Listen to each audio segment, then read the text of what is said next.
Então, eu vou chamar a professora Thaís Yamashiro. Pode vir, Thaís. O trabalho dela é as contribuições da neurociência para a prática docente. Fique à vontade. Pode qualquer um dos dois. Olá, tudo bem? Desculpem pelo desconforto de ter que ouvir essa voz. Eu até tenho um amigo que se dispôs a ser um porta-voz, mas não achei justo, né? O meu trabalho de neurociência aplicada à escola faz parte da minha pós-graduação no Instituto Singularidades. É um TCC que vai ser defendido no próximo mês. Atualmente, eu sou mestranda da PUC no curso de formação de formadores. E todas essas escolhas de carreira estão ligadas ao meu desejo de buscar melhorias para a educação e buscar uma formação que possa facilitar esse trabalho, né? E aí, na época da neuromoda e dos neuromitos, em que a gente ouve falar de neurociência em tudo, né? Eu procurei entender o que, de fato, essa neurociência pode trazer para a prática do professor em sala de aula. Porque a gente já está cansado de manuais dizendo para nós o que nós temos que fazer. Nós já sabemos fazer o nosso trabalho, não é? Mas o professor que não estuda, ele se envolve de uma maneira na coisa cotidiana e ele vai se aproximando do senso comum e se distanciando do pensamento científico. E é nesse sentido que eu busquei, então, essas contribuições da neurociência. Para fazer o resumo aqui para o Congresso, eu fiz uma coisa um pouco genérica, pensando em contribuições de uma maneira geral. No meu trabalho do TCC, eu recortei isso e falo mais especificamente aos professores dos anos iniciais do ensino fundamental. Porque durante a pesquisa eu percebi que era muito mais comum encontrar material que falasse da primeira infância, da primeiríssima infância. E aí esquecem um pouco do respaldo para esse público. Então, eu busquei nas referências de Vallon e Vygotsky os principais aspectos da teoria do desenvolvimento. Ambos encontram um consenso quando mostram tão claramente que não basta o fator biológico, a maturação biológica não é suficiente para formar um sujeito e um ser humano, isso depende da interação com o meio. Então, a partir da compreensão dos processos de aprendizagem, a gente procura trabalhar com estratégias intencionalmente pensadas para apoiar os professores nesse uso do meio e nessa oportunidade do momento em que as crianças estão com a gente na escola, porque é onde elas passam a maior parte da vida delas, né?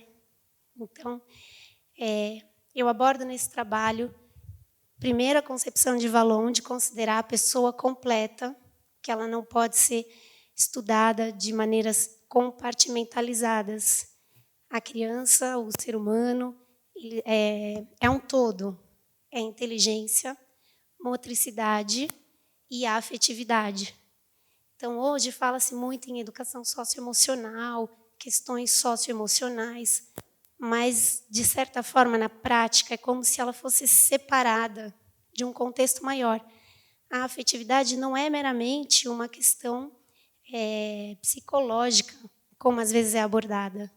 A afetividade influencia nos outros aspectos, na cognição, na formação de memórias. Hoje mesmo, no almoço, nós citamos um exemplo disso. Escutei a Sofia falando, encontro ex-aluno que se lembra só do momento de um passeio que nós fizemos. E o que a neurociência vem trazer? Que por trás disso tem uma grande lição de que aquilo que é ensinado com um apelo emocional, a emoção tem um papel fundamental na aprendizagem. E a aprendizagem, do ponto de vista da neurociência, porque a aprendizagem tem muitas definições, ela vai falar tanto da questão biológica, da memorização, do processo de formação de memórias, da captação sensorial do estímulo, de que forma isso é codificado e decodificado para ser devolvido na forma de um comportamento. Então, quando o professor volta os olhos para isso e pensa atentamente nessas questões, ele começa a pegar aquele dia a dia que ele já sabe fazer e que ele é bom no que faz e começa a direcionar com mais intencionalidade. E eu acho que essa é a grande contribuição da neurociência para a prática docente. Então, é muito comum, por exemplo, se você perguntar para um docente ou mesmo para alguma pessoa que não seja da educação, qual é a importância do sono para a vida da pessoa, as pessoas vão responder na ponta da língua, tem que dormir 8 horas por noite. Mas, quando a gente estuda, a gente descobre que não se trata só disso. Se trata de que o sono tem um papel fundamental na consolidação das sinapses, ou seja, a comunicação que acontece dentro do sistema nervoso, ela não se dá de uma vez só.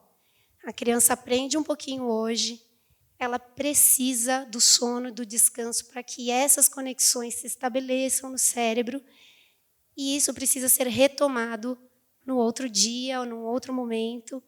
Então, é um processo que, quando a gente tem essa visão e esse entendimento, fica mais fácil você organizar uma rotina de estudos com o aluno, fica mais fácil você entender que não adianta ele ficar 10 horas seguidas estudando um tema, e muito menos na véspera de uma prova, de um exame. Por quê? Porque existe um processo que o sistema nervoso adota para consolidar essa aprendizagem.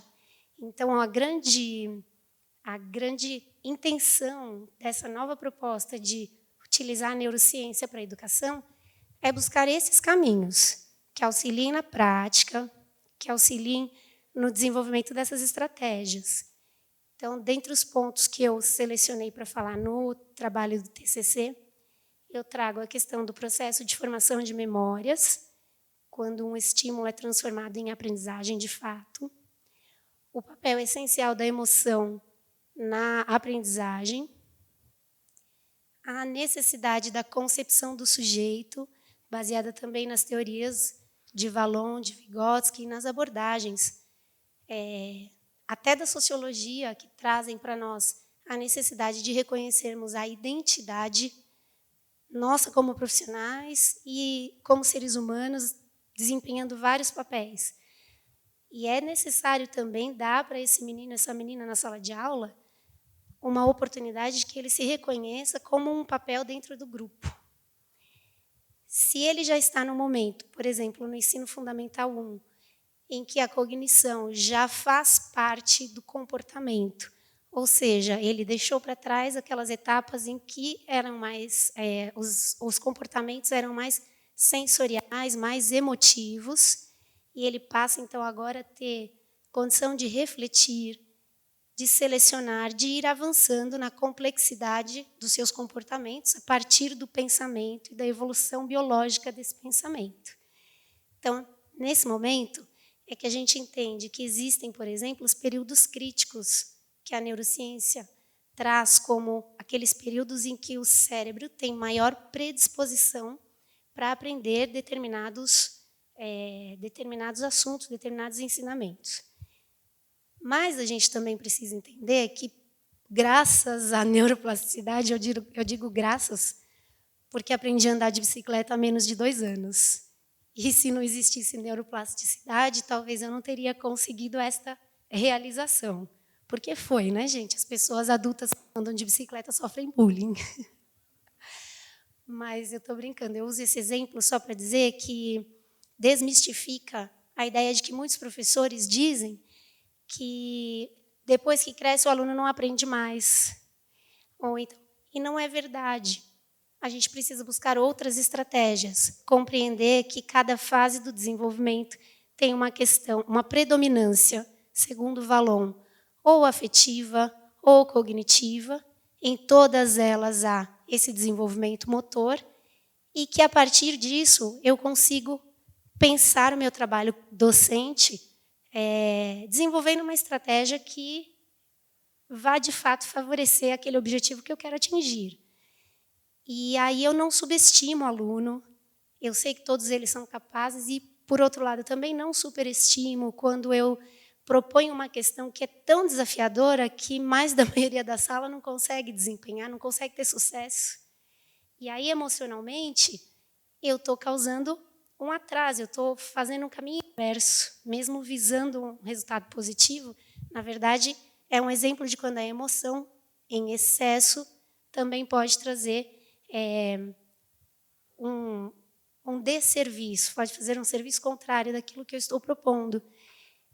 Então, veja, quando eu penso em neurociência hoje, depois de ter feito a pós-graduação, e de ter lido bastante, de ter feito essa pesquisa, que foi uma revisão bibliográfica, eu penso que, de fato, era tudo que eu já sabia fazer, mas eu nunca tinha raciocinado dessa forma. Eu nunca tinha pensado o quanto marcar uma prova no primeiro horário, às 7 da manhã, para um menino adolescente, é improdutivo, porque existe um fator biológico, uma produção hormonal, que tem um horário para acontecer. E aí a gente sabe que envolve uma série de questões que muitas vezes não estão no nosso alcance como professores. Elas vêm de uma outra alçada, né? De gestão das escolas. Mas é por meio desses trabalhos que a gente conscientiza o aluno, a aluna, da importância da quantidade de horas que eles têm que dormir, da importância da alimentação, da importância de se reconhecerem como sujeitos numa situação de interação e que um conflito é gerador de desenvolvimento. Então, ele precisa ser mediado e resolvido, mas ele precisa acontecer. Então, quando eu falo, as crianças não param mais um minuto concentradas, tudo tem que estar mudando, a proposta é isso, a dinâmica é aquilo, porque, na verdade, faz parte do quê? Do funcionamento do sistema nervoso, que vai nos dizer que o cérebro se distrai. Então, é claro que esse menino, essa menina vão se distrair com qualquer coisa que não seja eu parada aqui falando como estou agora, né? Qual é o caminho? Eu saber que eu preciso pensar uma estratégia para aproveitar de maneira mais efetiva, mais inteligente, esse tempinho de atenção concentrada. E não fazer disso um motivo para rotular alunos ou para criar uma crise maior, que vai me dar uma instabilidade, né? Então, nesse sentido, eu trago essas discussões com base na neurociência, falando de neuroplasticidade, de períodos críticos, mas sempre voltando o meu olhar para as teorias de Vallon e Vygotsky, lembrando que eu estou lidando com o ser humano na sala de aula. E essa discussão que eu faço e que vou fazer a defesa no mês que vem. Espero ter voz lá, para dar tudo certo. Tá bom?